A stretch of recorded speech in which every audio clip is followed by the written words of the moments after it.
Año 2005. El silencio en las entrañas de la Tierra es una criatura viva, densa y opresiva. En la mina, Viuda Negra, en el corazón de Pozo Amargo, Asturias, el tiempo se detuvo hace décadas, pero su eco aún resuena en los túneles oscuros. Un equipo de ingenieros desciende con una misión definitiva: sellar para siempre la boca de la mina, sepultar bajo toneladas de hormigón no solo un yacimiento agotado, sino también las historias y los fantasmas que habitan en su interior. Sus linternas cortan la oscuridad como escalpelos, revelando un mundo de madera podrida y metal oxidado. El aire, cargado del polvo de carbón y de la humedad de 50 años de abandono, es pesado, casi irrespirable, un testamento del esfuerzo y el sufrimiento de generaciones de hombres que dejaron su vida en estas galerías. La Viuda Negra no era solo una mina, era el corazón y la tumba de Pozo Amargo. Durante casi un siglo, dictó el ritmo de la vida y la muerte en el pueblo. Cada familia tenía una historia ligada a sus profundidades, una historia de camaradería, de lucha obrera, pero también de tragedias inexplicables y pérdidas silenciosas. Su cierre oficial en los años 80 dejó una herida económica y emocional que nunca llegó a cicatrizar del todo. Ahora, en el nuevo milenio, el progreso exigía su clausura permanente.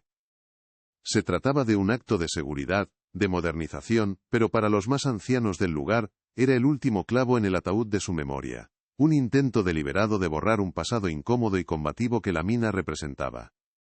El jefe del equipo, un ingeniero veterano llamado Marcos, avanza con una extraña sensación de inquietud. No es el crujido de las vigas sobre su cabeza, ni el riesgo de un derrumbe lo que le perturba, sino algo más intangible. Es un silencio demasiado profundo, una ausencia que grita. Detiene a su equipo y barre la pared de roca con el haz de su linterna. Los planos oficiales, estudiados hasta la saciedad, indicaban un muro sólido en ese punto.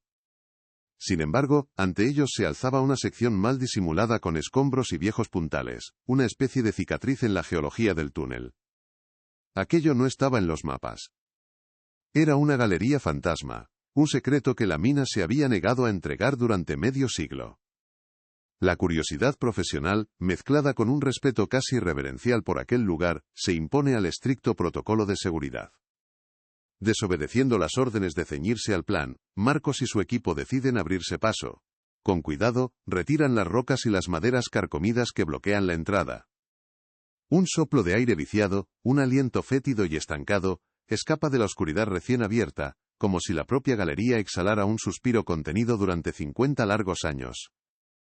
El olor es una mezcla de humedad, descomposición y algo más, algo indefinible y antiguo. Al cruzar el umbral, sienten que no están entrando en una simple extensión de la mina, sino en una cápsula del tiempo, una escena congelada que aguardaba ser descubierta.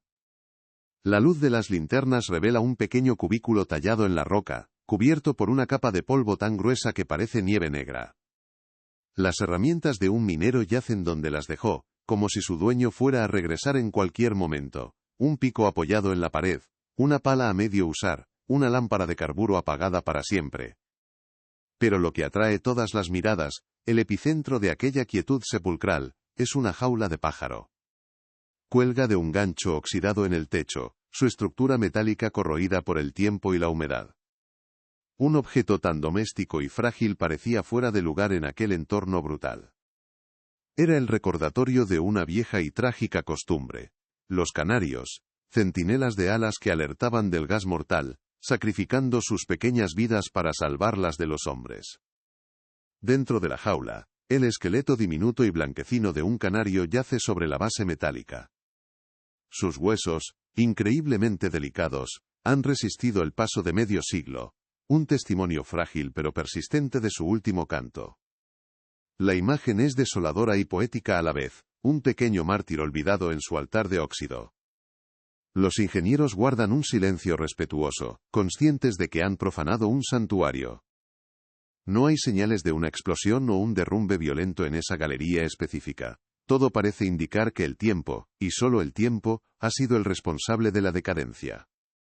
Pero la atmósfera está cargada de una tensión inexplicable, como si el pájaro muerto aún tuviera algo que contar, un último aviso que nunca llegó a ser escuchado. Es entonces cuando uno de los hombres más jóvenes del equipo acerca su linterna a la jaula, y un destello anómalo le llama la atención. No es el brillo húmedo de la roca ni el óxido del metal. Es un reflejo distinto, más pulcro, que proviene de la pata del esqueleto. Agachándose para mirar más de cerca, descubre un pequeño cilindro de metal, atado al frágil hueso con un trozo de alambre fino. Es una cápsula, no más grande que la falange de un dedo meñique, similar a las que se usaban antiguamente para enviar mensajes con palomas. Su presencia allí era un enigma absoluto, una pieza que no encajaba en la lógica de la minería. Un canario no era un mensajero. Aquel objeto convertía la escena de una tragedia silenciosa en el inicio de un misterio insondable. Marcos, con el corazón latiéndole con fuerza en el pecho, introduce con sumo cuidado su mano enguantada a través de los barrotes oxidados de la jaula. El espacio es mínimo y sus dedos, torpes por la tensión, rozan el esqueleto, que amenaza con desintegrarse al menor contacto. Consigue liberar la cápsula del alambre que la sujetaba y la saca a la luz. La sostiene en la palma de su mano, sintiendo su peso inesperado, el frío del metal que ha guardado un secreto durante 50 años. Los demás se agrupan a su alrededor, sus respiraciones contenidas, los haces de sus linternas convergiendo en ese único punto, creando un escenario improvisado en medio de la oscuridad. El mundo exterior, el ruido y el siglo XXI habían desaparecido por completo. Con una pequeña tenaza de su cinturón de herramientas, Marcos fuerza con delicadeza la tapa de la cápsula. Un leve chirrido metálico rompe el silencio sepulcral del túnel. Dentro, milagrosamente preservado de la humedad y el deterioro, hay un trozo de papel diminuto, enrollado con una precisión desesperada. Con manos que tiemblan ligeramente, lo extrae y lo despliega bajo la luz de su linterna. El papel está amarillento y frágil, y la tinta, de un color azul desvaído, revela una caligrafía apretada y urgente. No es un informe técnico ni un registro, es un mensaje. Unas pocas líneas escritas desde el borde de la muerte. Una voz que había sido enterrada viva y que, 50 años después, estaba a punto de gritar su verdad y cambiar la historia de todo un pueblo. El teléfono sonó con una estridencia que desgarró el silencio académico del despacho de Elena Torres.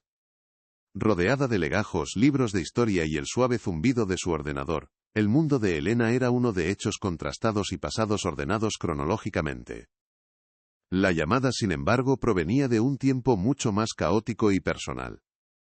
Era un funcionario del ayuntamiento de Pozo Amargo, su pueblo natal, un lugar del que se había distanciado profesionalmente para mantener la objetividad. La voz al otro lado de la línea era formal, casi vacilante, como si midiera el peso de cada palabra antes de pronunciarla. Le informó del hallazgo durante los trabajos de sellado en la vieja mina Viuda Negra. Un hallazgo, dijo, que concernía directamente a la familia Rojas. El apellido de su abuelo. El corazón de Elena dio un vuelco violento, un golpe sordo contra sus costillas que le robó el aliento por un instante. Viuda Negra.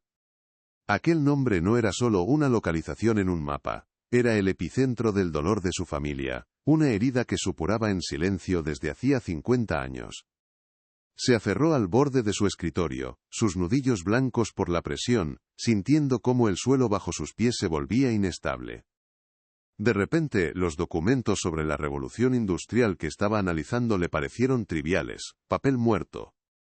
Un escalofrío helado le recorrió la espalda. El presentimiento de que el pasado, el verdadero pasado, el que se cuenta en susurros y no en libros, acababa de despertar de su largo letargo para reclamar su atención. El funcionario continuó, detallando el descubrimiento con una precisión casi quirúrgica que contrastaba brutalmente con el torbellino emocional que se desataba en el interior de Elena. Habló de una galería no registrada, de una jaula de pájaro oxidada colgando en la oscuridad, del esqueleto diminuto de un canario. Y luego, la pieza clave, una pequeña cápsula de metal atada a la pata del ave, una cápsula que contenía un mensaje.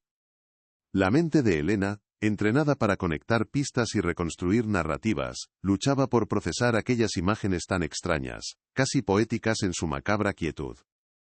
Un canario mensajero en las profundidades de la tierra. Aquello no tenía sentido. Y sin embargo sentía con una certeza visceral que estaba a punto de encontrar el sentido a toda la historia de su familia. ¿Qué dice la nota?, preguntó Elena, su voz más firme de lo que se sentía, su instinto de periodista tomando el control por un segundo. El funcionario carraspeó, incómodo. Le explicó que el contenido era delicado y que debía ser verificado, pero le leyó la primera línea, la que ya estaba circulando entre el pequeño equipo de ingenieros. Vargas ha saboteado los puntales, me ha dejado atrapado.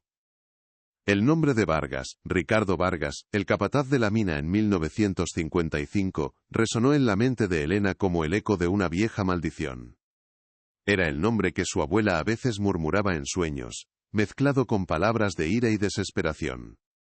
La leyenda familiar, la sospecha que había envenenado a su familia durante décadas, acababa de recibir su primera y terrible prueba material. Tras colgar el teléfono, Elena permaneció inmóvil, mirando a través de la ventana sin ver nada.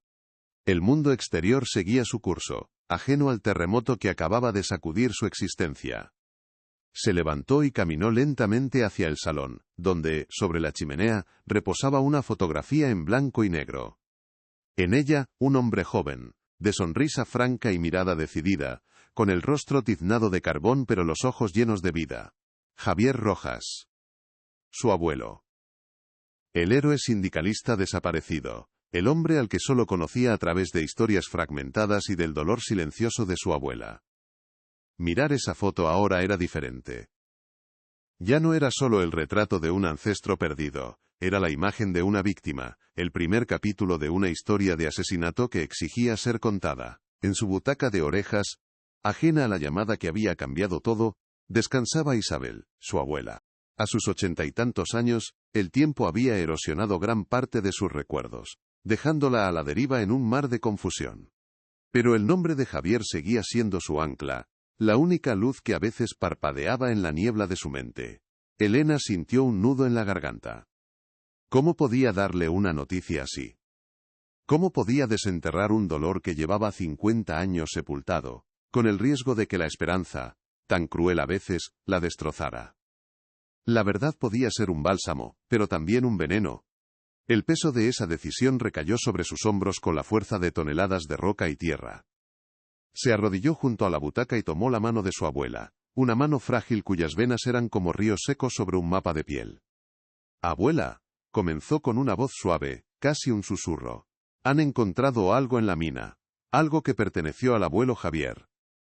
Los ojos de Isabel, normalmente opacos y distantes, se enfocaron en los de su nieta con una intensidad sorprendente. No hubo preguntas. No hubo confusión. Solo un reconocimiento profundo, ancestral, como si una parte de ella nunca hubiera dejado de esperar aquella noticia. Una única lágrima, densa y lenta, se deslizó por su mejilla arrugada, un océano de espera contenido en una sola gota salada. Aquella lágrima era la respuesta que Elena necesitaba. En ese preciso instante, la misión de Elena se cristalizó. Ya no se trataba de un interesante caso histórico ni de una potencial exclusiva periodística. Se convirtió en algo visceral, una deuda de sangre y amor. Ver esa chispa de lucidez en los ojos de su abuela, esa mezcla de dolor y validación, encendió en ella un fuego que ninguna amenaza o dificultad podría apagar. Le debía a esa mujer, que había vivido media vida en la incertidumbre, una conclusión. Le debía a su abuelo, cuya voz había gritado desde una tumba de roca durante 50 años, la justicia. La promesa implícita de la historia se hizo explícita en el corazón de Elena. No descansaría hasta que cada palabra de esa nota fuera escuchada. Pero esto era solo el principio de lo que estaba por venir. El camino para desenterrar una verdad tan antigua estaría lleno de peligros, de gente poderosa con mucho que perder, y de secretos que se resistirían a salir a la luz. ¿Qué harías en una situación así? ¿Crees que soportarías el peso de reabrir las heridas de todo un pueblo para hacer justicia a tu familia? Déjame saber en los comentarios desde qué parte del mundo nos estás viendo. Y si te gustan las historias como esta, no olvides darle a me gusta, suscribirte al canal y activar la campanita para no perderte ni un solo detalle de lo que está a punto de suceder. Apretando la mano de su abuela, Elena hizo una promesa en voz alta, un juramento sellado por aquella lágrima silenciosa. Voy a averiguar qué pasó, abuela, te lo juro. Voy a descubrir toda la verdad, por él y por ti. Las palabras no solo iban dirigidas a la anciana, sino también al joven sonriente de la fotografía y a ella misma. Eran una declaración de intenciones, El inicio de una batalla contra el tiempo, el olvido y las mentiras que habían sostenido la paz artificial de Pozo Amargo durante demasiado tiempo. La historiadora acababa de dar paso a la investigadora, y la nieta, a la vengadora de la memoria de su abuelo. Con la imagen de la nota ardiendo en su mente, Vargas ha saboteado los puntales. Elena ya no veía un simple pueblo minero, sino la escena de un crimen. Cada calle, cada casa vieja, cada rostro anciano podría esconder una pieza del puzzle. Sabía que se enfrentaría a un muro de silencio construido con miedo y lealtades caducas. La empresa Carbones del Norte S.A., heredera de la antigua compañía, no dudaría en usar todo su poder para proteger su reputación. Pero nada de eso importaba. La cápsula del canario había sido abierta, y con ella, una caja de Pandora de la que ya no podían escapar ni los vivos ni los muertos. Su viaje acababa de empezar. Pozo Amargo. Año 1955. El pueblo no era un lugar en el mapa, sino una extensión de la mina. Un organismo vivo que respiraba al ritmo de la sirena que llamaba a los turnos, y escupía a los hombres al final del día, con los rostros cubiertos de un hollín que nunca se lavaba del todo. El aire mismo estaba impregnado de carbón, un polvo fino y negro que se adhería a la ropa tendida, a los alféizares de las ventanas y a los pulmones de sus habitantes. La viuda negra daba trabajo, pero cobraba un peaje en salud, en años de vida y, a veces, en vidas enteras. En aquel entonces, la relación entre el pueblo y la compañía minera era una de dependencia feudal, una calma tensa que se sostenía sobre el miedo y la necesidad, a punto de romperse por la costura más débil. En el corazón de esa tensión latente se alzaba la figura de Javier Rojas. No era solo un minero más. A sus 28 años poseía una elocuencia y un carisma que lo convertían en un líder natural. Su voz, grave y segura, resonaba en las asambleas improvisadas en la cantina del pueblo, encendiendo una chispa de dignidad en los ojos cansados de sus compañeros. No hablaba de utopías, sino de realidades tangibles, de puntales podridos que amenazaban con ceder, de jornadas interminables por un salario miserable, de la ausencia de la más mínima medida de seguridad. Para los mineros, Javier era la promesa de un futuro donde sus vidas valieran más que el carbón que extraían.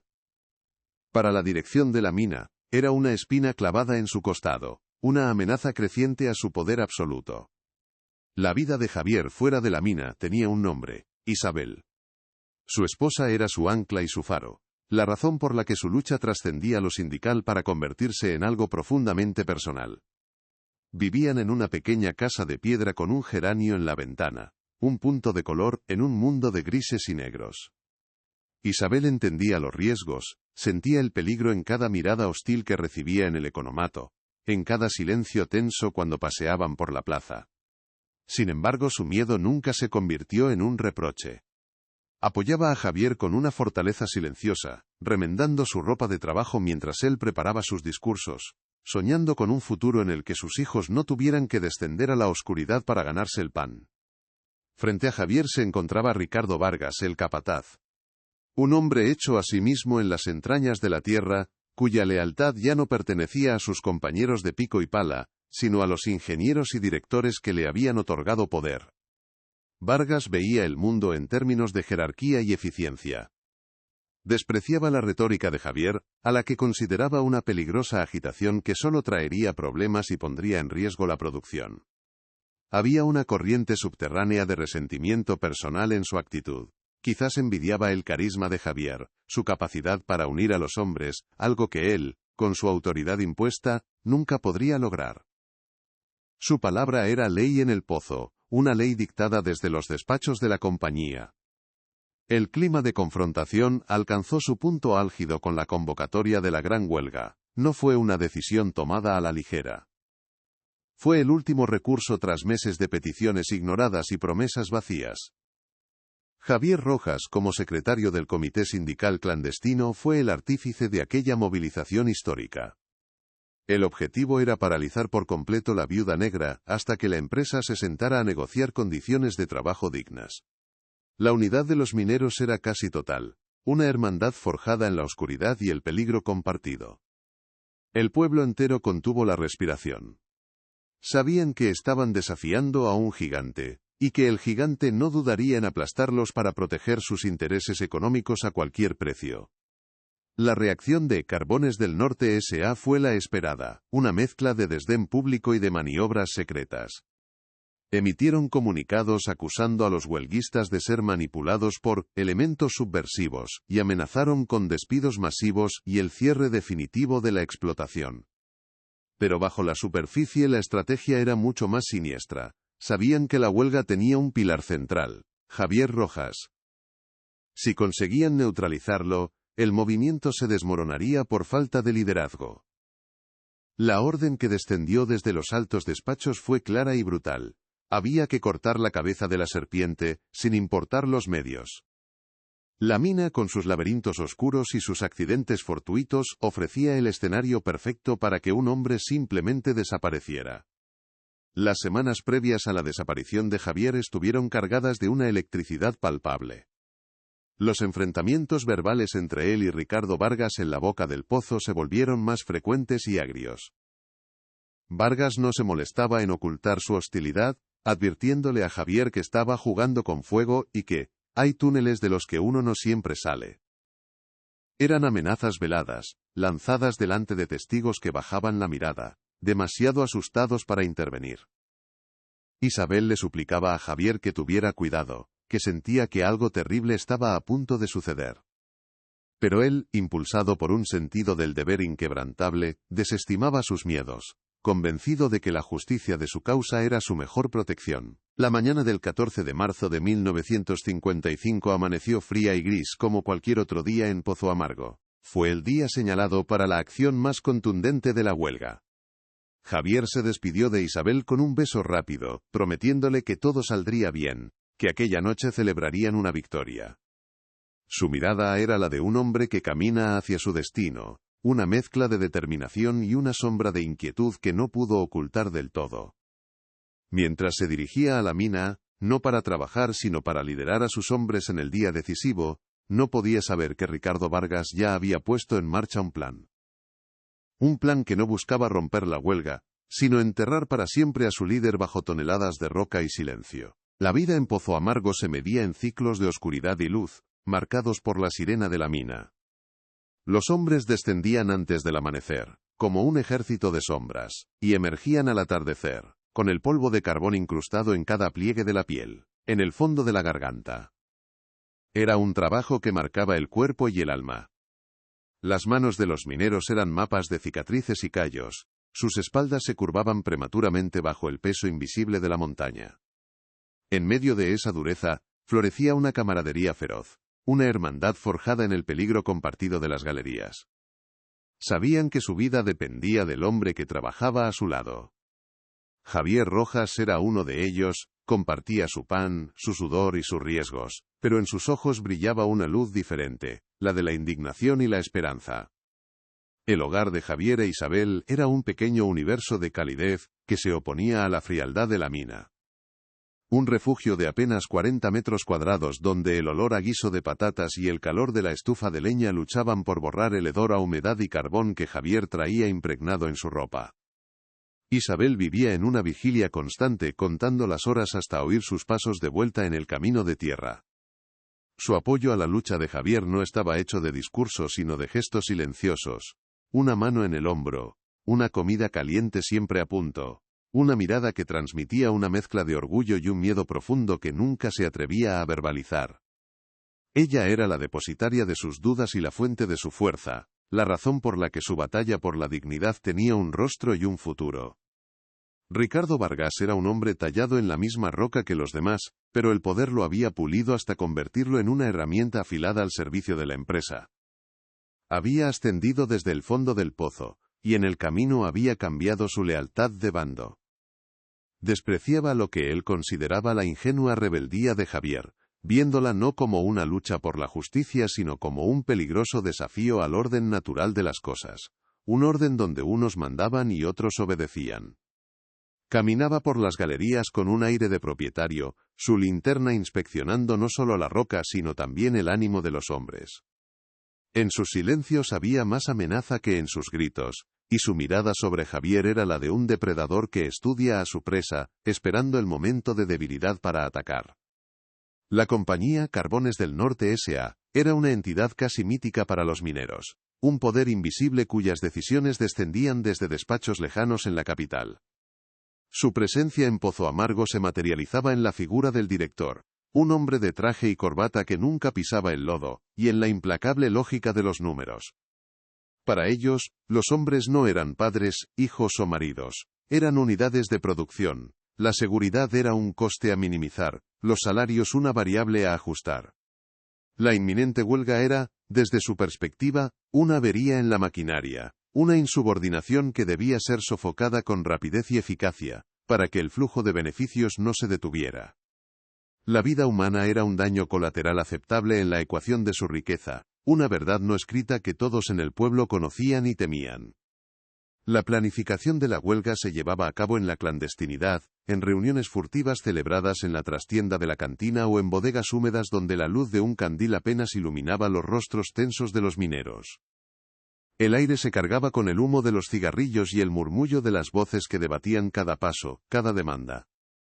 Javier, con su calma y su claridad, se erigía como el faro en medio de la incertidumbre. Traducía su rabia y su desesperación en un pliego de condiciones coherente y justo.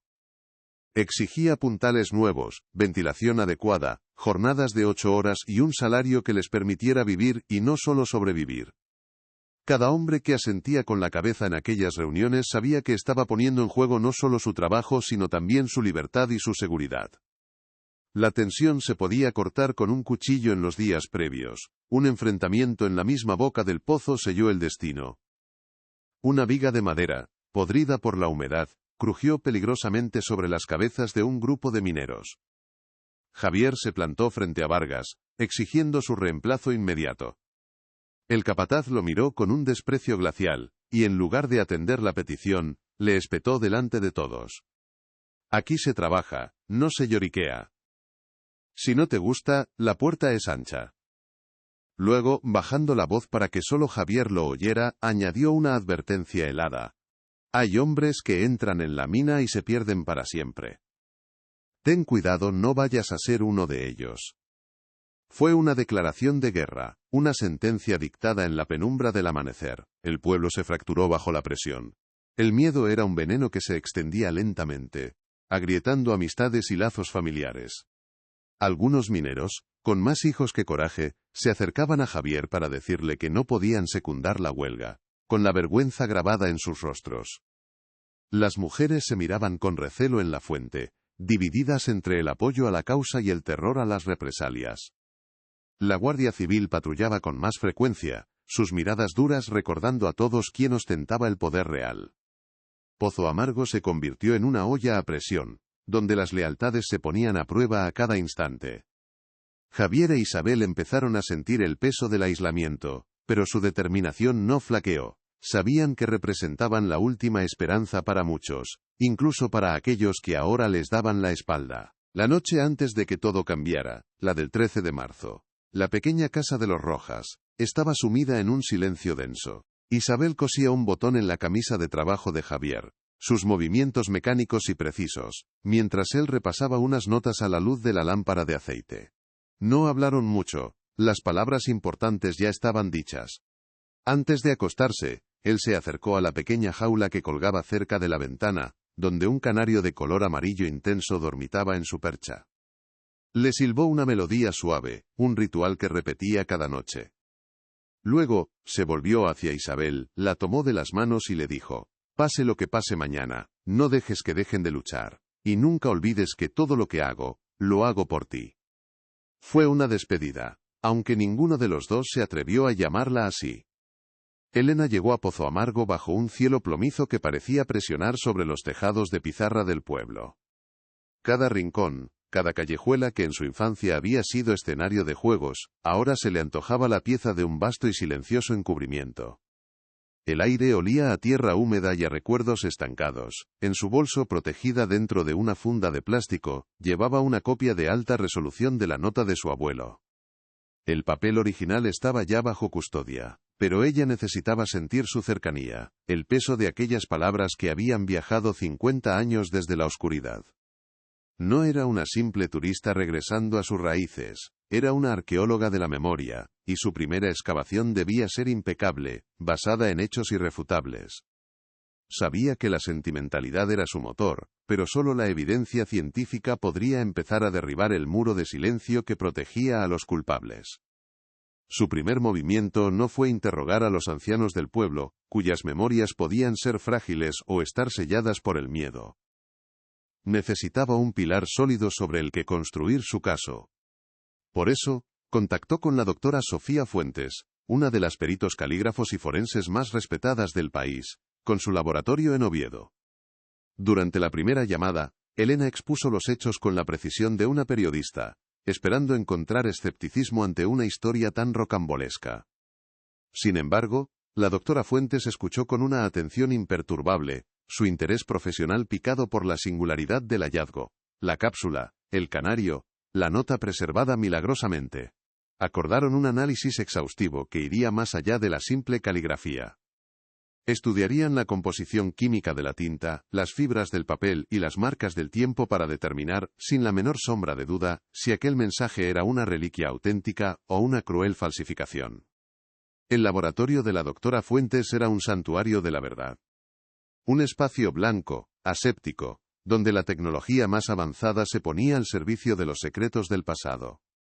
Elena observó a través de un cristal cómo la experta, con guantes de látex y una delicadeza extrema, colocaba el diminuto trozo de papel bajo la lente de un microscopio espectral.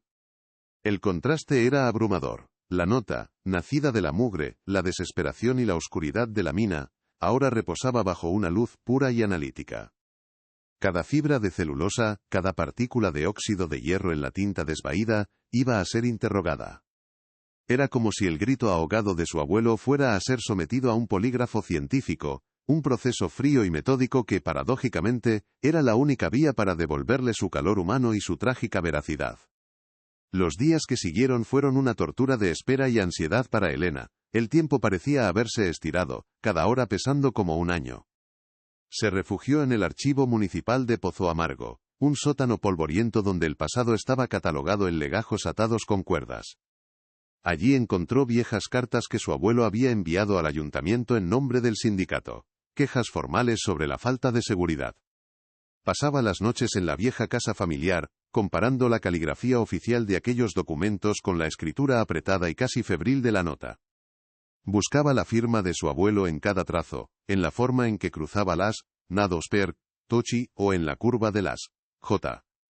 Era un intento desesperado de conectar con él, de asegurarse a sí misma que no estaba persiguiendo un fantasma antes de que la ciencia dictara su veredicto. Finalmente, el teléfono sonó. Elena reconoció el número del laboratorio, y un nudo helado se le formó en el estómago. Se apartó a un rincón tranquilo de la plaza del pueblo, dándole la espalda a la estatua del minero que presidía el lugar. La voz de la doctora Fuentes era tranquila, mesurada, cada palabra elegida con la precisión de un cirujano. Elena, tengo los resultados del análisis preliminar, dijo. Elena cerró los ojos con fuerza, preparándose para el impacto. El zumbido de su propia sangre en los oídos era más fuerte que los sonidos del pueblo. En ese instante, todo pendía de un hilo: la memoria de su abuelo, la paz de su abuela, el propósito que la había llevado hasta allí. La respuesta de la doctora Fuentes no solo validaría una nota, redefiniría una vida entera de dolor y de dudas. El papel es, sin lugar a dudas, de la época, comenzó la doctora, y Elena sintió que podía volver a respirar. La composición de la pulpa de madera y la ausencia de blanqueadores ópticos modernos lo sitúan en la producción papelera de mediados del siglo XX. Pero hay más. Continuó explicando con detalle técnico cómo el análisis cromatográfico de la tinta revelaba una base de tanino y sulfato ferroso, una fórmula común en las plumas estilográficas de los años 50. La oxidación de los componentes es consistente con un periodo de exposición a la humedad de una cueva de aproximadamente 50 años. Físicamente, el objeto es coherente con la historia que me contó. No hay indicios de manipulación moderna. Cada dato científico era un ladrillo más en el muro de la verdad que Elena estaba construyendo.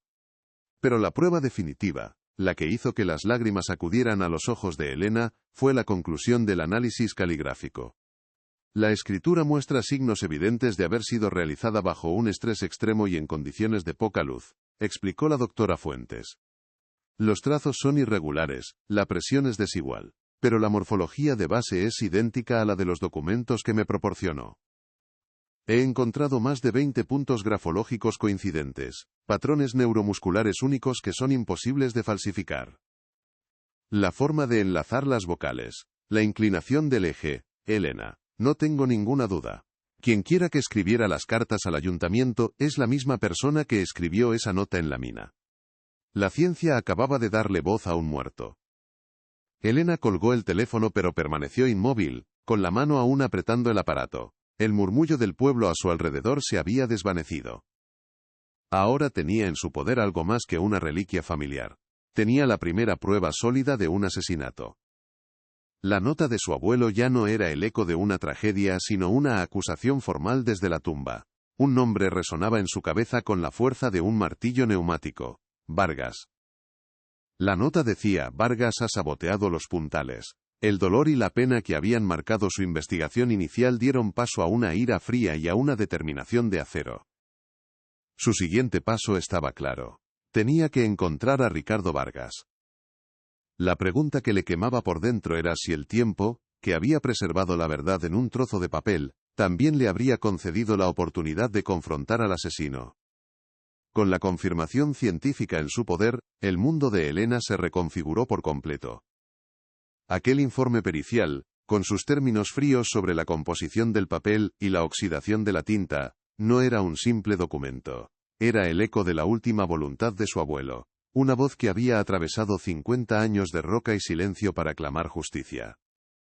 El nombre de Ricardo Vargas, hasta entonces un susurro venenoso en la memoria familiar, se materializó en su mente con la solidez de una sentencia. Ya no se trataba de limpiar un nombre o de consolar a su abuela. Se había convertido en la búsqueda de un asesino. Cada fibra de su ser, la historiadora metódica y la nieta herida, se fusionó en un único propósito: encontrar al hombre que había convertido a su abuela en viuda y a su padre en huérfano, y hacerle responder por un crimen sepultado por el tiempo. La primera fase de su investigación fue un descenso a los archivos, un laberinto de papel amarillento y polvo acumulado. Elena se sumergió en los censos de Pozo Amargo de los años 50 y 60, buscando el rastro de Ricardo Vargas. Su nombre aparecía una y otra vez, ligado a la mina, a la comunidad, un pilar aparentemente respetable. Pero después del cierre de la Viuda Negra, su rastro se desvanecía. Rastreó registros de propiedad, padrones electorales y guías telefónicas antiguas, sintiendo la frustración de perseguir a un fantasma. El tiempo, que había sido su aliado al preservar la nota, ahora era su enemigo, amenazando con haberse llevado a Vargas y su secreto a la tumba. Cada legajo que cerraba sin éxito, era como una pequeña derrota, una capa más de tierra sobre la verdad que intentaba desenterrar con desesperación. El avance llegó de la fuente más inesperada. Un funcionario del ayuntamiento a punto de jubilarse. Un hombre que recordaba las viejas historias y sentía que las deudas del pasado debían saldarse. Con una discreción cómplice, le facilitó el acceso a una base de datos más moderna. Y allí estaba: Ricardo Vargas Menéndez. No había muerto. No se había desvanecido. Vivía en Gijón, en un piso con vistas al Cantábrico, a menos de una hora en coche. La dirección exacta, su fecha de nacimiento y su número de DNI aparecieron en la pantalla del ordenador, datos fríos y burocráticos que hicieron que el corazón de Elena se detuviera. La leyenda negra de su familia tenía una dirección postal. El monstruo de sus pesadillas era un jubilado de 84 años que recibía correspondencia en un buzón con su nombre. La noche previa al viaje a Gijón fue un insomnio febril. Elena se sentó en la vieja cocina de la casa de sus abuelos, con una copia de la nota sobre la mesa de madera. Vargas ha saboteado los puntales. Leía la frase una y otra vez, tratando de imaginar el terror, la oscuridad, la soledad de su abuelo en sus últimos momentos. ¿Cómo se enfrentaría al hombre responsable de aquello? ¿Qué preguntas le haría? ¿Qué derecho tenía ella a perturbar la vejez de un hombre, aunque fuera un asesino? Pero entonces, la imagen de su abuela, con la mirada perdida en el pasado, acudía a su mente y barría cualquier duda. No lo hacía por venganza, se repetía, sino por la verdad. Por el derecho de su abuela, a saber. Por el derecho de su abuelo a descansar en paz, con su nombre limpio y su historia contada. El trayecto en coche desde las cuencas mineras hacia la costa fue un viaje a través de dos mundos. Dejó atrás los valles cerrados y las montañas teñidas de negro para adentrarse en el horizonte abierto y luminoso del mar.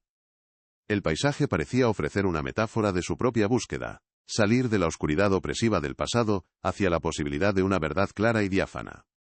Pero la ansiedad era un nudo en su estómago que se apretaba con cada kilómetro. Detuvo el coche en un mirador sobre un acantilado, el viento salado azotándole la cara. Sacó el móvil y marcó el número de su casa. Solo quería escuchar la voz de su abuela, aunque fuera para un intercambio de frases triviales. Aquella breve conexión con el motivo de su lucha le dio el coraje que necesitaba para seguir adelante. El edificio donde vivía Ricardo Vargas era anodino, una construcción de ladrillo caravista de los años 70 que podría estar en cualquier ciudad de España. Nada en su fachada gris delataba que en su interior habitaba el guardián de un secreto mortal. Elena aparcó el coche en la acera de enfrente y se quedó observando durante casi media hora. Vio a vecinos entrar y salir con bolsas de la compra, a niños jugar en el pequeño parque de al lado. Era una escena de una normalidad aplastante, casi insultante. La vida de Vargas había continuado, había envejecido rodeado de esta cotidianidad pacífica, mientras la vida de su familia se había congelado en un instante de tragedia y sospecha. Aquella paz era un privilegio que no merecía, una mentira que Elena había venido a destruir. Con el pulso acelerado, cruzó la calle y entró en el portal. El nombre R. Vargas figuraba en un pequeño buzón de latón. Subió en el ascensor que olía a productos de limpieza y acerrado, y se detuvo frente a la puerta del tercero B. Por un instante, dudó. El miedo a lo que encontraría detrás de esa puerta, el miedo a fracasar, la paralizó. Pero la imagen de la diminuta jaula del canario, aquel pequeño mártir olvidado, acudió a su mente y le dio el empujón final. Respiró hondo y pulsó el timbre. El sonido resonó en el silencioso rellano y, para Elena, sonó como el primer martillazo contra un muro que había permanecido en pie durante 50 largos años. El sonido de la verdad llamando a la puerta. Le abrió una mujer de mediana edad, de aspecto cansado que se presentó como su hija. Elena, usando su faceta de periodista, explicó que estaba escribiendo un reportaje sobre la historia de la minería en Asturias, y que le gustaría hablar con antiguos trabajadores. La mujer, con cierta desgana, la dejó pasar, y allí estaba él. Ricardo Vargas, sentado en un sillón orejero, con una manta sobre las piernas y la televisión, a un volumen atronador. Parecía un anciano frágil, encogido por los años, casi ausente. Elena se presentó, le habló de Pozo Amargo, de la Viuda Negra. Él asentía con la cabeza, con una sonrisa vacía. Pero cuando Elena pronunció el nombre de su abuelo, Javier Rojas, vio algo. Un destello fugaz en sus ojos apagados.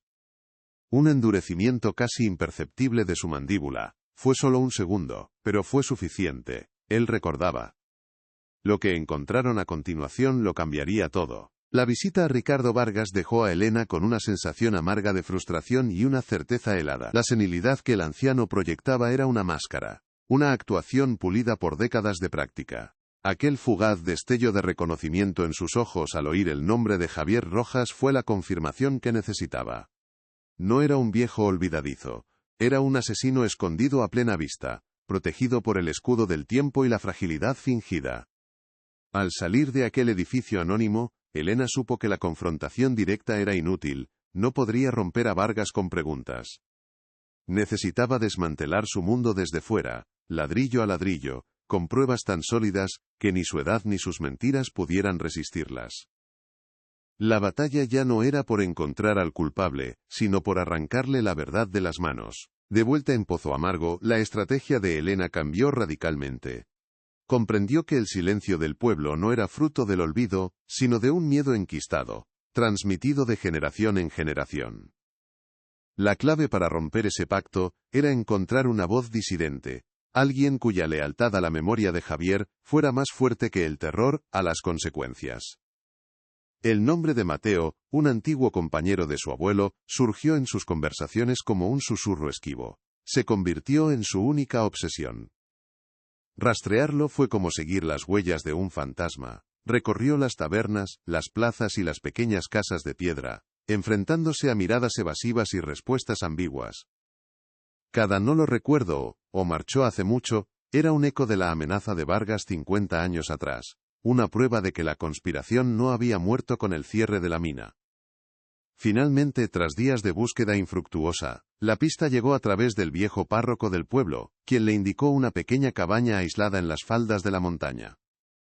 Allí vivía Mateo, un hombre consumido por los años y por un secreto que le había robado la paz. Cuando Elena se presentó en su puerta y pronunció el nombre de Javier Rojas, el rostro de Mateo se transformó en una máscara de pánico. Sus manos, deformadas por la artritis y el trabajo, temblaron violentamente mientras se aferraba al marco de la puerta. «Deje a los muertos en paz, muchacha», le suplicó con una voz quebrada. «Hay cosas que es mejor no desenterrar». El miedo en sus ojos no era el de un hombre que no recordaba, era el terror de alguien que recordaba demasiado bien cada detalle. Elena no se dio por vencida. Regresó al día siguiente, pero esta vez dejó atrás su libreta de periodista. En su lugar, llevaba consigo la vieja fotografía en blanco y negro de su abuelo y una copia del informe pericial. Se sentó en un banco de piedra frente a la cabaña y esperó. Cuando Mateo salió, ella no le hizo ninguna pregunta. Simplemente le habló de su abuela Isabel, de sus 50 años de espera, de su mente desvaneciéndose con una sola certeza intacta: el amor por su marido. Le mostró la foto. «Este era mi abuelo, su amigo», dijo con una voz suave pero firme. «Y esta es su última palabra», le entregó el informe. «La ciencia ha demostrado que gritó la verdad antes de morir. No puedo ser yo la que ahora le imponga el silencio». Aquel acto de vulnerabilidad y determinación rompió las defensas que Mateo había construido durante medio siglo. Con un sollozo que pareció surgir de las profundidades de la tierra, la invitó a entrar en su humilde hogar. La confesión brotó como un río contenido por un dique a punto de reventar. Recordó con una claridad dolorosa la mañana del 14 de marzo de 1955. Vio a Ricardo Vargas dirigirse en solitario hacia la Galería 7, la que no estaba en los planos, portando una caja de explosivos y detonadores, algo inusual para un capataz en una inspección rutinaria. Minutos después, escuchó una detonación sorda y controlada, muy diferente al estruendo de un derrumbe accidental por Grisú. Fue el sonido preciso y deliberado de una tumba siendo sellada para siempre. Pero la revelación más escalofriante estaba por llegar.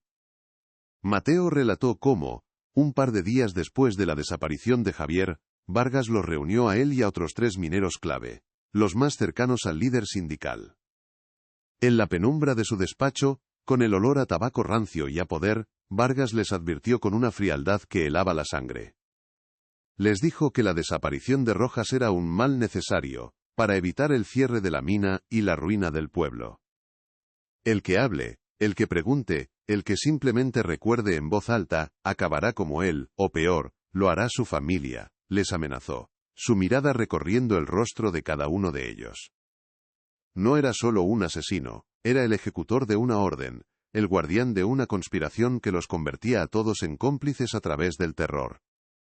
Con el testimonio de Mateo el caso se transformó, ya no se trataba de un acto individual de un capataz resentido. La amenaza, la planificación y el encubrimiento posterior apuntaban directamente a una estructura de poder superior, la Dirección de Carbones del Norte S.A. El asesinato de Javier Rojas no había sido un crimen pasional ni una disputa laboral. Había sido una ejecución extrajudicial corporativa para decapitar un movimiento obrero que amenazaba sus beneficios. Elena ahora sabía que para probarlo necesitaba seguir el rastro del dinero. Un crimen de esa magnitud, una operación de silenciamiento tan eficaz, debía haber dejado una cicatriz en los libros de contabilidad de la empresa, una recompensa por el trabajo sucio. Su investigación la llevó a los archivos históricos provinciales, un depósito de documentos olvidados, donde se almacenaban los restos burocráticos de la antigua compañía minera. Durante días, se sumergió en un mar de papel quebradizo, revisando nóminas, informes de producción y libros de cuentas, buscando una aguja en un pajar.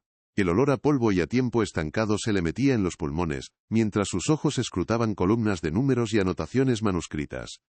Buscaba una anomalía, un pago fuera de lugar, una bonificación inexplicable que rompiera la monótona lógica de la contabilidad. Era una tarea titánica, una prueba de resistencia contra el olvido deliberado y el caos burocrático, impulsada únicamente por la confesión de Mateo y su propia intuición. Y entonces, la encontró.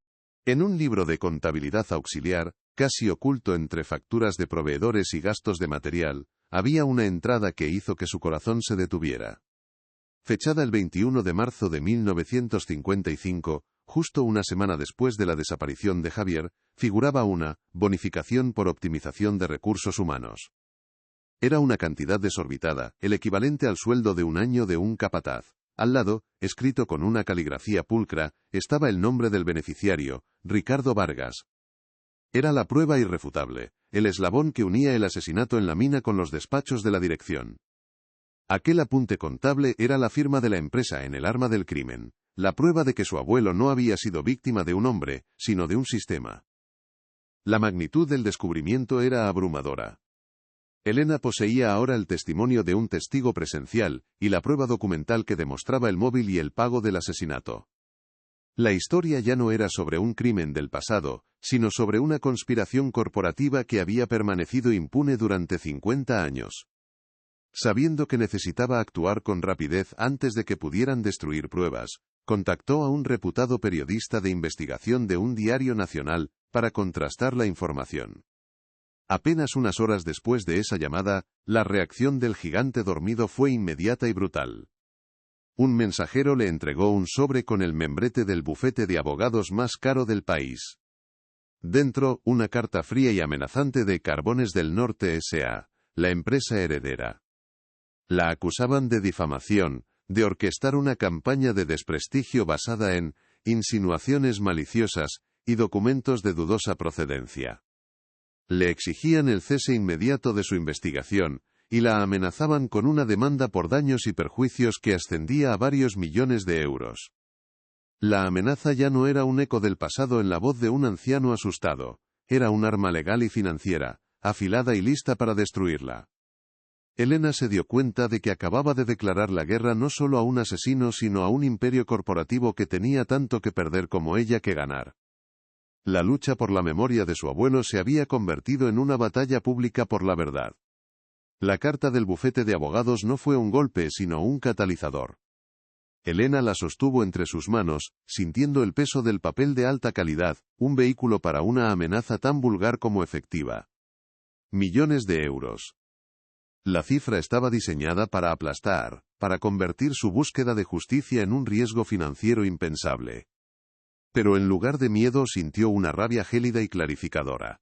Aquella reacción desproporcionada, tan rápida y agresiva, era la confesión que le faltaba. No estaban defendiendo su honor. Estaban protegiendo un crimen. El gigante corporativo no solo recordaba a Javier Rojas, sino que todavía le temía. La amenaza no la hizo retroceder. La convenció de que estaba a un paso de derribar un imperio construido sobre los huesos de su abuelo, y que ahora debía luchar no solo por la memoria, sino por su propia supervivencia. Comprendió de inmediato que la soledad era su mayor debilidad. La guerra que Carbones del Norte S.A. acababa de declararle, no se libraría en los tribunales del pasado, sino en la arena pública del presente. Volvió a contactar con el periodista de investigación que había consultado, pero esta vez no fue para contrastar un dato, sino para entregarle un arsenal. Le envió copias de todo, el informe pericial, la transcripción de la confesión de Mateo, el apunte contable de la bonificación a Vargas, y como pieza central, la carta de intimidación del bufete. «Quieren silenciarme con dinero y miedo», le dijo por teléfono, su voz firme y sin un atisbo de duda. «Pero esta historia ya no me pertenece a mí sola. Es la historia de todos los que fueron silenciados. Públicala, públicalo todo». Estaba entregando sus armas, con la esperanza de que la opinión pública se convirtiera en su ejército. El artículo cayó como una bomba en la edición dominical del periódico de mayor tirada nacional. El titular, a 5 columnas, era demoledor. El canario de la mina. ¿Resolvió un pájaro un asesinato corporativo de hace 50 años? La historia se extendió como la pólvora, saltando a la radio, a la televisión y a los incipientes foros de Internet. La narrativa era irresistible, la nieta tenaz, el abuelo héroe, el testigo aterrado, la prueba en la jaula de un pájaro y el gigante corporativo amenazante. Carbones del Norte S.A. se vio obligada a emitir un comunicado torpe y genérico, negando acusaciones infundadas, y lamentando el uso sensacionalista de una tragedia familiar. Pero su respuesta, carente de alma y llena de jerga legal, solo sirvió para avivar las llamas de la indignación pública y consolidar la imagen de Elena como una David enfrentándose a un Goliat culpable. El estruendo mediático llegó hasta los rincones más silenciosos de Pozo Amargo y sacudió los cimientos del miedo. La amenaza de la empresa, ahora expuesta a la luz pública, se percibió no como un signo de poder, sino de desesperación. Una tarde, mientras Elena trabajaba en la vieja casa familiar, un hombre anciano, de manos temblorosas y ojos acuosos, llamó a su puerta. Se presentó como Antonio, otro de los mineros que había trabajado codo con su abuelo. Durante 50 años, el miedo le había mantenido en silencio, pero ver la arrogancia de la empresa en los periódicos había despertado en él una vieja lealtad. No había presenciado el sabotaje, pero sí algo que ampliaba el círculo de la conspiración de una manera aterradora y definitiva, apuntando mucho más arriba de Ricardo Vargas. Antonio relató con una lucidez dolorosa un episodio que había guardado bajo llave en su memoria. 2 días antes de la desaparición de Javier, vio a través de la puerta entreabierta del despacho del director de la mina a su abuelo discutiendo acaloradamente con don Alejandro Soler, un hombre déspota enviado desde las oficinas centrales de Madrid para aplastar la huelga. La voz de Javier era firme, defendiendo las demandas de seguridad. La respuesta de Soler, en cambio, fue un susurro helado que a Antonio se le grabó a fuego. Hay problemas, Rojas, que no se solucionan con diálogo, dijo el director, inclinándose sobre su escritorio. Se solucionan con tierra encima. No era una metáfora. Era una sentencia de muerte dictada por el máximo responsable de la explotación, la orden que Ricardo Vargas se limitaría a ejecutar. Con el nombre de Alejandro Soler en sus manos, Elena sintió que todas las piezas del rompecabezas encajaban con una lógica brutal. Se zambulló de nuevo en los archivos, esta vez buscando el rastro del director. El descubrimiento fue tan revelador como indignante. Apenas un mes después de la desaparición de Javier y del consecuente fracaso de la huelga, Alejandro Soler fue ascendido a un puesto directivo en la sede central de la compañía en Madrid. Su traslado no fue una simple reubicación, fue una recompensa por un trabajo bien hecho. El asesinato de Javier Rojas no había sido un acto impulsivo de un capataz, sino una operación corporativa planificada desde la cima, un mecanismo de control empresarial para eliminar a un líder incómodo, y asegurar que el flujo de carbón y beneficios nunca se detuviera. La conspiración tenía ahora un cerebro y un ejecutor. La investigación sobre un hombre tan poderoso como Soler, incluso 50 años después, activó nuevas alarmas. La presión sobre Elena se volvió más siniestra y personal. Una noche, mientras volvía a casa, un coche sin luces la siguió durante varios kilómetros por la sinuosa carretera de montaña, manteniéndose a una distancia amenazante antes de desaparecer en la oscuridad. Días después, recibió un sobre sin remitente que contenía una única fotografía, una imagen de ella, tomada con teleobjetivo, entrando en casa de su abuela. No había ninguna nota. No era necesaria. El mensaje era inequívoco. Te estamos vigilando. Sabemos dónde encontrarte. Abandona. El miedo, por primera vez, se convirtió en una presencia física, un nudo frío en la boca del estómago, que le recordaba que estaba luchando contra un enemigo sin rostro y sin escrúpulos. Lejos de paralizarla, aquella táctica mafiosa la empujó a blindar su caso. Sabía que la vida de sus testigos y la suya propia podían estar en peligro. Con la ayuda del periodista, contactó con un notario y organizó un encuentro secreto con Mateo y Antonio. En un despacho anónimo de Oviedo, lejos de las miradas curiosas de Pozo Amargo, ambos hombres relataron sus testimonios ante la autoridad legal. Cada palabra, cada recuerdo, fue transcrito y firmado, convirtiendo sus memorias en declaraciones juradas, en documentos irrefutables, que sobrevivirían aunque a ellos les ocurriera algo.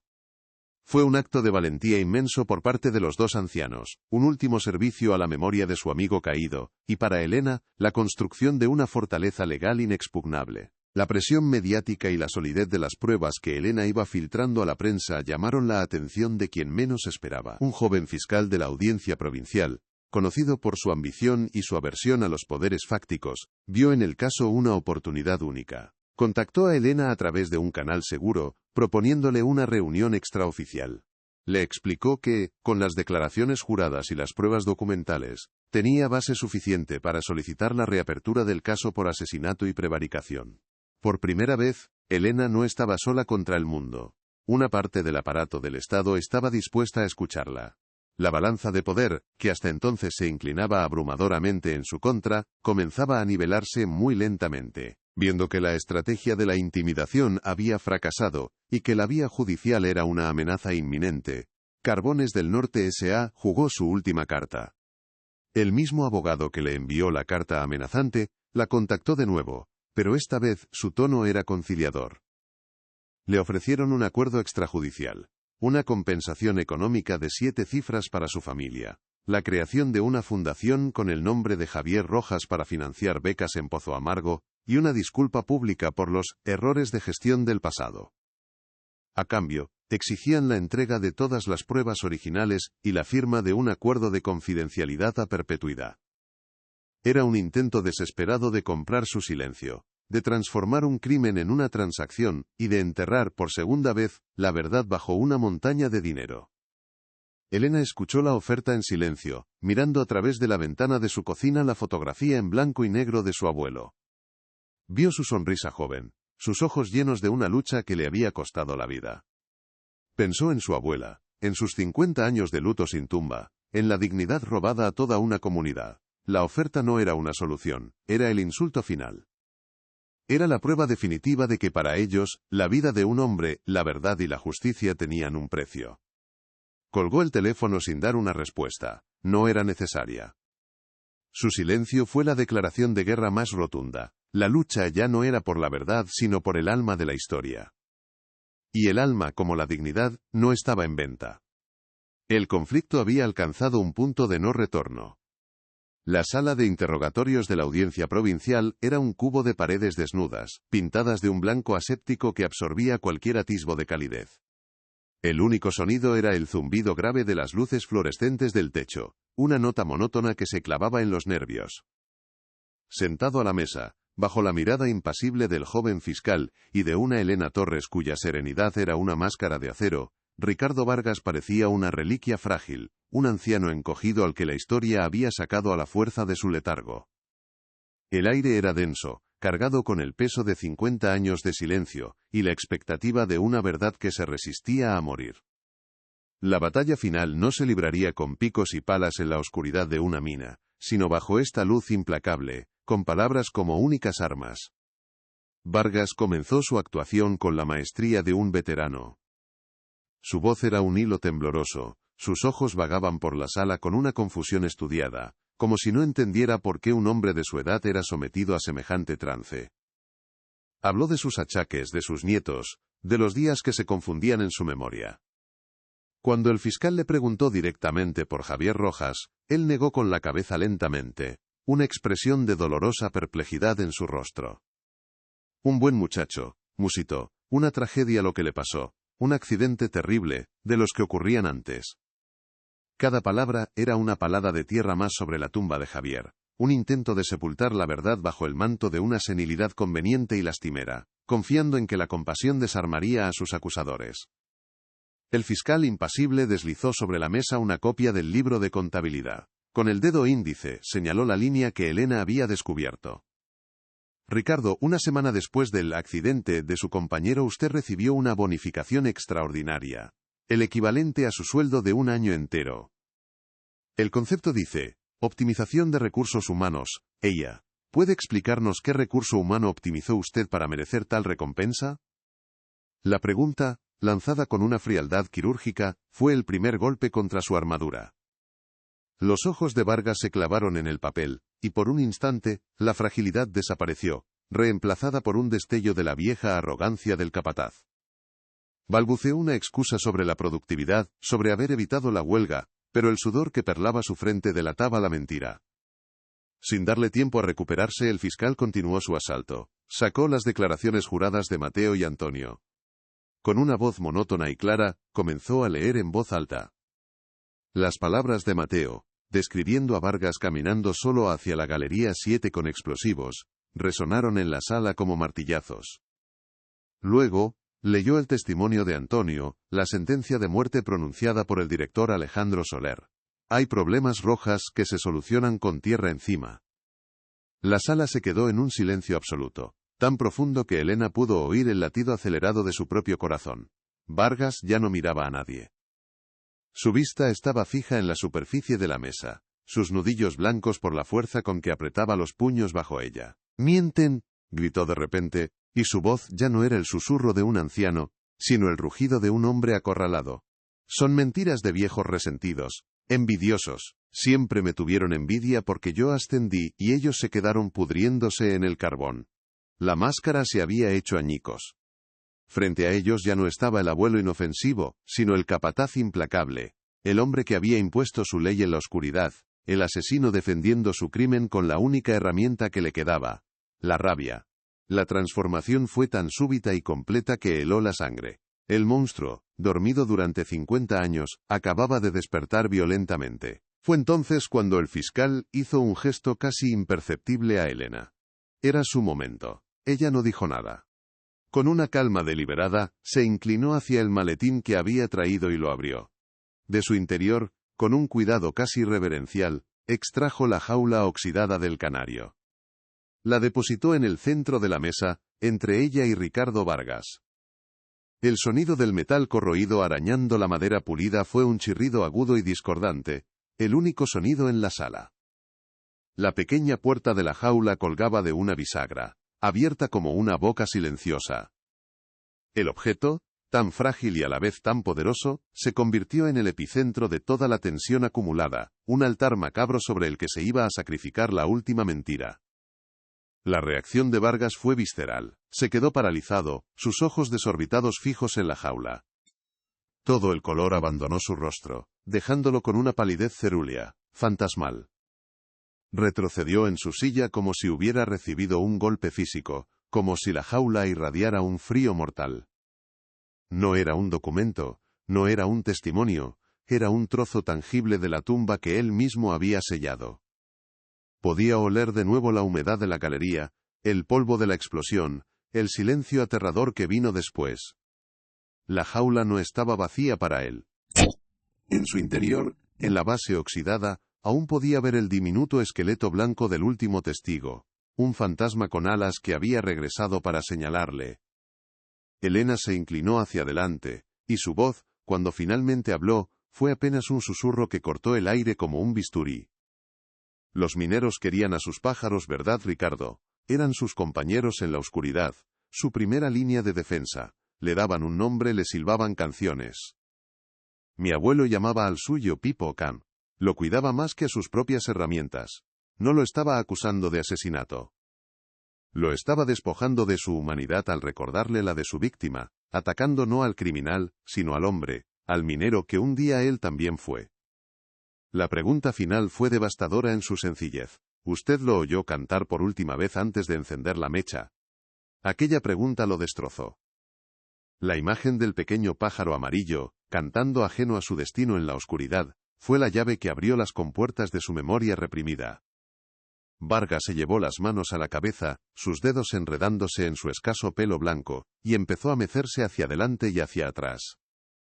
Cantaba, sollozó, las palabras brotando entrecortadas, incoherentes. Siempre cantaba. Javier decía que cantaba más fuerte cuando el aire estaba limpio.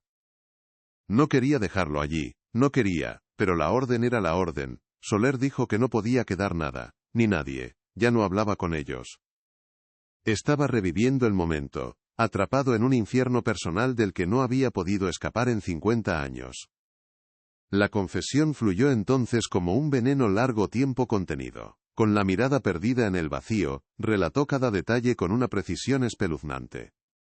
La reunión con Soler, la entrega de los explosivos, la elección deliberada de una galería inestable. Describió cómo engañó a Javier, pidiéndole que revisara unos puntales defectuosos en aquella sección aislada. Le dije que esperara allí, que volvería con refuerzos, dijo con la voz rota. Encendí la mecha y corrí como un cobarde. El estruendo fue un sonido sordo. Como si la montaña se tragara algo para siempre. Admitió haber dejado la jaula el pájaro, como un acto final de crueldad, para borrar hasta el último vestigio de vida que pudiera vincularlo con Javier. Cuando terminó, un silencio pesado y denso cayó sobre la sala. Ricardo Vargas era un hombre desmoronado, un cascarón vacío sacudido por sollozos secos y agónicos. El fiscal, con un gesto sobrio, apagó la grabadora. Elena lo observaba, y en su interior no había rastro de triunfo, solo una profunda y desoladora tristeza. Había conseguido la verdad, pero el coste era visible en la destrucción de aquel hombre, una destrucción que no borraba el dolor de su abuela, ni le devolvía la vida a su abuelo. La justicia, a veces, no era una celebración, sino la constatación de una herida demasiado profunda para poder sanar por completo, un eco que resonaría para siempre. Pero aquel no era el final. Mientras los agentes entraban para llevarse a un Vargas que ya no ofrecía resistencia, el fiscal miró directamente a Elena. Sus ojos ya no eran fríos, sino que ardían con una nueva determinación. El testimonio de Vargas no solo lo había incriminado a él, había sido la llave que abría la puerta de las altas esferas. La confesión del ejecutor era la prueba irrefutable contra quien había dado la orden. La red de complicidad, tejida con miedo y dinero, estaba a punto de ser arrancada de raíz. La caída del peón había dejado al rey completamente expuesto. El fiscal cogió el teléfono de su escritorio. Su movimiento rápido y decidido. Marcó un número de memoria. Elena contuvo la respiración, comprendiendo que el verdadero punto álgido de su lucha no era la caída de aquel anciano, sino lo que estaba a punto de suceder. «Tenemos la confesión completa de Vargas», dijo el fiscal al teléfono, su voz resonando con la fuerza de la ley. «Implica directamente a Alejandro Soler, y al Consejo de Administración de la época. Preparen las órdenes de detención. Vamos a por ellos, ahora». En ese instante, Elena supo que la historia de su abuelo no terminaría con la justicia para un hombre, sino con la caída de un imperio. La detención de Ricardo Vargas y la orden de arresto contra Alejandro Soler desencadenaron un terremoto judicial y mediático sin precedentes. La confesión del capataz, detallada y brutalmente honesta, no dejó lugar a dudas. No fue un accidente, sino una ejecución planificada y ejecutada con una frialdad calculada. La maquinaria legal, una vez puesta en marcha por la presión pública y la evidencia irrefutable, se movió con una celeridad inusitada. El caso de Javier Rojas, cerrado durante 50 años bajo una capa de polvo burocrático y miedo, fue reabierto oficialmente no como una investigación de una persona desaparecida, sino bajo la carátula de asesinato con premeditación, conspiración y obstrucción a la justicia. La verdad finalmente tenía un camino legal para ser escuchada en un tribunal, devolviendo la esperanza a quienes creían que la justicia tenía fecha de caducidad. Alejandro Soler, a sus 89 años, fue arrestado en su lujoso apartamento con vistas al mar en Marbella. El contraste entre su retiro dorado, financiado por una vida de lealtad corporativa, y la imagen de los agentes de la Guardia Civil entrando en su salón fue la estampa perfecta de una justicia poética y tardía. A diferencia de Vargas, Soler se mantuvo impasible, negando todas las acusaciones con la arrogancia de un hombre que siempre se había creído intocable. Sin embargo, la confesión de su antiguo subordinado, corroborada por las pruebas documentales y los testimonios de Mateo y Antonio, había construido una jaula legal a su alrededor tan sólida como la de roca que él había ordenado construir para Javier Rojas. El cerebro de la operación, el hombre que dio la orden de echarle tierra encima, se enfrentaba por fin a las consecuencias de sus palabras. El juicio se convirtió en un evento nacional, apodado por la prensa como el Juicio del Canario.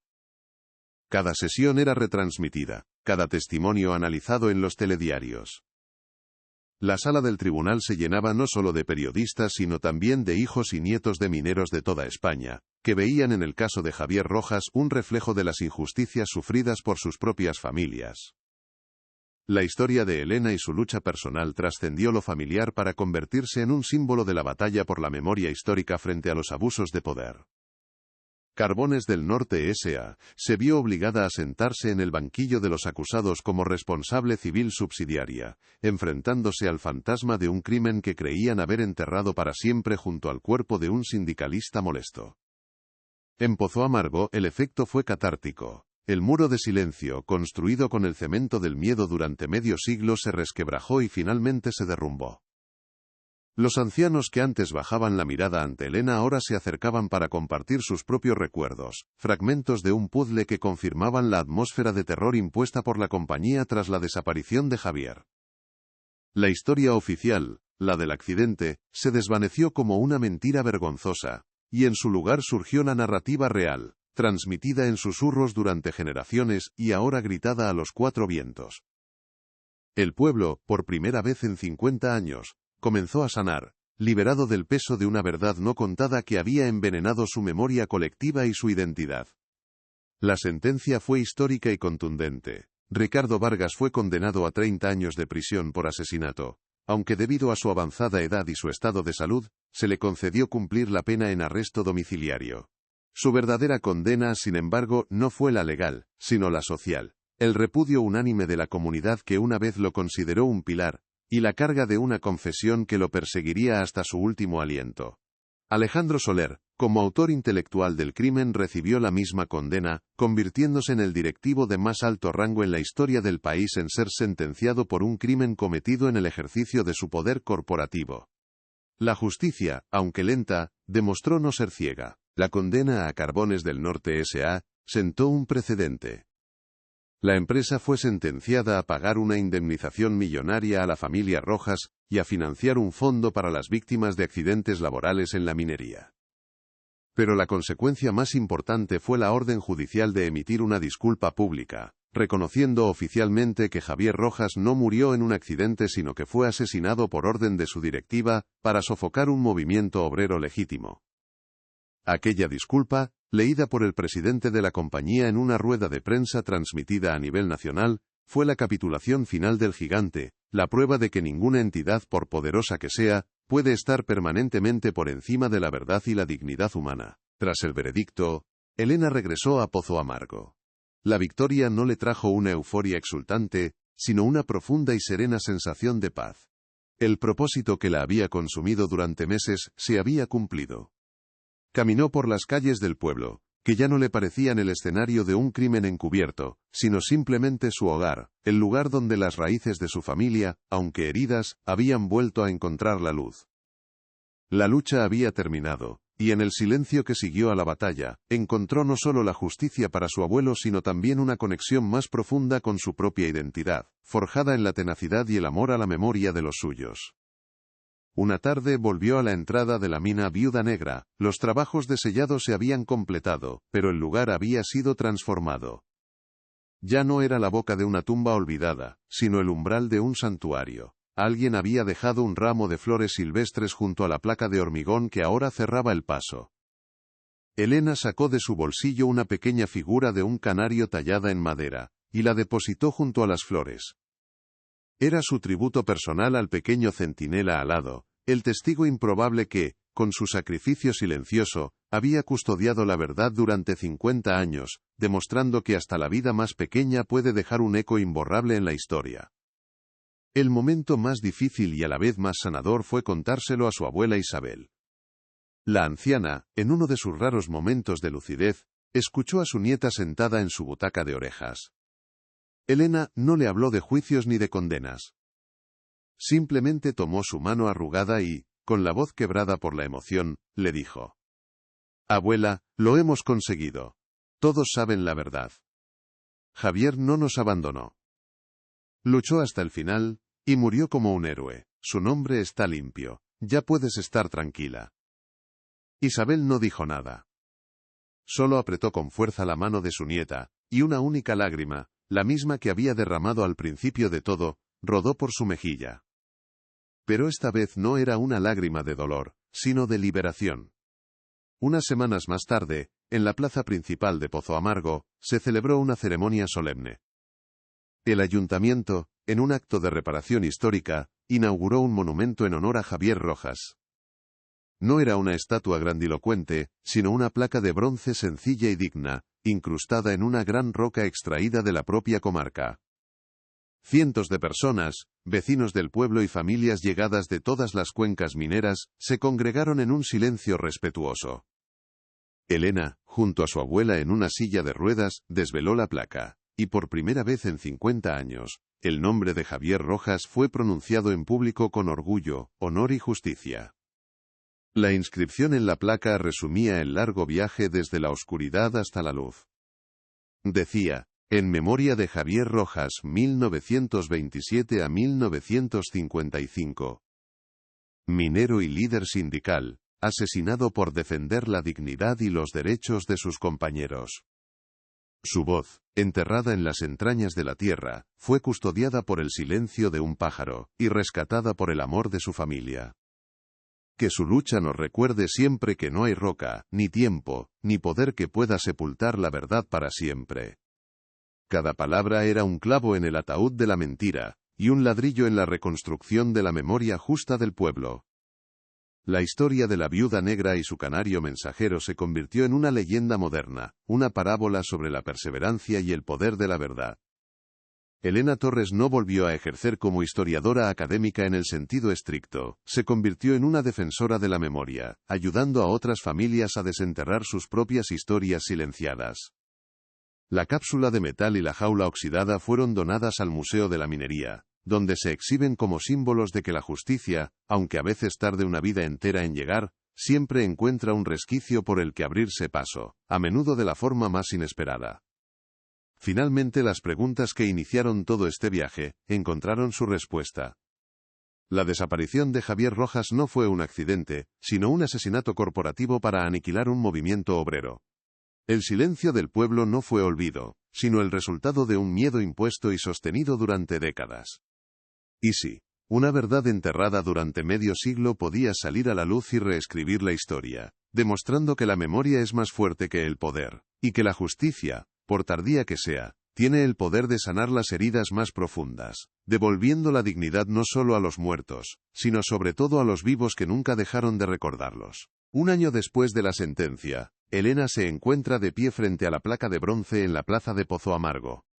El metal, ya ligeramente oscurecido por el clima asturiano, ha dejado de ser un objeto nuevo para integrarse en el paisaje del pueblo, como si siempre hubiera estado allí.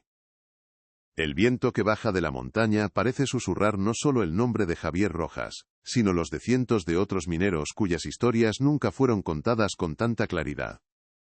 Elena comprende ahora que su lucha no fue solo para limpiar el nombre de su abuelo, sino para devolverle la voz a toda una comunidad que había aprendido a vivir en el silencio del miedo. La victoria no se mide en años de cárcel para dos ancianos, sino en la dignidad recuperada de un pueblo que por fin puede mirar a su pasado de frente, sin vergüenza y sin temor, honrando a sus héroes anónimos. En el Museo de la Minería, la jaula oxidada del canario descansa ahora en una vitrina de cristal climatizada. Iluminada por un foco de luz suave, se ha convertido en la pieza más visitada, un objeto de peregrinación para gentes de todas partes. Los visitantes no ven solo un amasijo de alambre corroído, ven un símbolo poderoso y complejo. Contemplan la fragilidad de la vida que albergó, pero también la increíble resistencia de la verdad que custodió durante 50 largos años en la oscuridad más absoluta. La pequeña puerta entreabierta de la jaula es una metáfora perfecta. Por muy sellada que esté una tumba, por muy profundo que se entierre un secreto, la verdad como un pájaro, siempre encontrará una rendija por la que escapar y volar hacia la luz, llevando en su pico un mensaje que puede cambiar el mundo, aunque sea el pequeño mundo de un pueblo olvidado. El caso del canario tuvo un eco que superó todas las expectativas. Su impacto trascendió las fronteras de Asturias, convirtiéndose en un catalizador para la memoria histórica en todo el país. Inspiradas por la tenacidad de Elena, otras familias, otras comunidades con sus propios accidentes industriales y sus propios líderes silenciados, comenzaron a organizarse, a buscar en archivos polvorientos y a presionar a las autoridades para reabrir casos que se creían perdidos para siempre. La historia de Javier Rojas demostró que el tiempo no siempre es sinónimo de olvido, sino que a veces puede ser un aliado que preserva la evidencia hasta que llega alguien con el coraje suficiente para buscarla. La lucha de una nieta por su abuelo se había transformado, sin que ella lo pretendiera, en un movimiento nacional por la justicia y la reparación. Al final, Elena se preguntó a menudo qué significaba realmente la justicia. Ver a Ricardo Vargas y a Alejandro Soler, dos hombres consumidos por la edad, enfrentarse a sus crímenes, no le proporcionó el sentimiento de triunfo que muchos esperaban. Comprendió que la verdadera justicia no residía en el castigo, sino en la restauración de la verdad. La victoria no fue la condena, sino la disculpa pública de la empresa, la placa en la plaza, el nombre de su abuelo en los libros de historia como un héroe, y no como una nota a pie de página. La justicia, para ella, fue poder sentarse junto a su abuela y contarle la historia completa, reescribiendo el final de un capítulo que había permanecido abierto y sangrando durante medio siglo, devolviéndole a su familia, no la vida perdida, sino el honor intacto. El coste humano de esa victoria, sin embargo, fue inmenso y agridulce. La paz que la verdad trajo a su abuela Isabel fue real. Pero no pudo devolverle los 50 años de soledad, de noches en vela, de un luto sin cuerpo al que llorar. La resolución del misterio sanó una herida, pero las cicatrices de una vida marcada por la incertidumbre y la sospecha, eran demasiado profundas para desaparecer por completo. Elena aprendió la lección más dura de todas, que la verdad puede liberar a los vivos, pero no puede deshacer el sufrimiento del pasado. La justicia puede corregir la historia, pero no puede rebobinar el tiempo. La sonrisa de su abuela al conocer el veredicto fue el mayor de los premios, pero en sus ojos siempre quedó una sombra de la mujer, que esperó media vida una respuesta. Pocos meses después del juicio, Isabel falleció mientras dormía, con una serenidad en el rostro que Elena no le había visto nunca. Sobre su mesita de noche, junto a sus gafas y un vaso de agua, estaba la vieja fotografía en blanco y negro de Javier, su joven marido sonriente. Elena supo entonces que su misión había terminado justo a tiempo. Su abuela no se había marchado a la deriva en la niebla del olvido, sino con la certeza del heroísmo y el amor inquebrantable de su esposo. Pudo finalmente reunirse con él, no en el limbo de la duda, sino en la paz de una historia completa y justa. El cierre del círculo no fue solo legal o histórico, sino profundamente humano y espiritual, un último acto de amor que trascendía la vida y la muerte. Elena Torres nunca volvió a su despacho en la universidad. Su vida había tomado un rumbo inesperado pero irrevocablemente claro. Con parte de la indemnización recibida, fundó la asociación La Jaula Abierta, una pequeña organización sin ánimo de lucro dedicada a ofrecer asesoramiento legal y ayuda en investigación a familias que se encontraban en situaciones similares a la suya. Transformó su dolor personal en un propósito público, su búsqueda individual en una herramienta colectiva. La historia de la Viuda Negra le había enseñado que las grandes conspiraciones y las injusticias más arraigadas a menudo se desmoronan por el detalle más pequeño e insignificante. El esqueleto de un pájaro, una nota en una cápsula, la lealtad de un viejo amigo. Su trabajo ahora consistía en buscar esas pequeñas llaves para abrir otras puertas cerradas. La historia de Javier Rojas y su canario mensajero se grabó a fuego en la memoria colectiva. Un recordatorio perdurable de que la historia no es una losa de piedra inamovible, sino un relato vivo que se reescribe constantemente con cada acto de valentía. Demostró que no existe poder corporativo, amenaza o pacto de silencio, que pueda resistir el empuje de una sola persona armada con la verdad y la determinación. El eco de la explosión que silenció a un hombre en 1955 se había transformado, 50 años después, en un grito ensordecedor por la justicia que resonó en todo un país, probando que la memoria, cuando se la cuida con amor y coraje, es la fuerza más revolucionaria que existe. Pero ¿cuántas otras jaulas olvidadas permanecen en la oscuridad, en las profundidades de minas selladas, o en los sótanos de archivos abandonados, esperando a que alguien escuche su canto silencioso? La historia de Pozo Amargo nos enseña que el pasado nunca está realmente muerto, simplemente aguarda, paciente, el momento de ser descubierto. Y esto fue solo el inicio de algo mucho mayor. Si te ha conmovido la lucha de Elena y quieres descubrir más historias donde la verdad se abre paso contra todo pronóstico, suscríbete y acompáñanos en el próximo viaje a los secretos que la historia se niega a olvidar. Hay muchas más voces esperando ser escuchadas.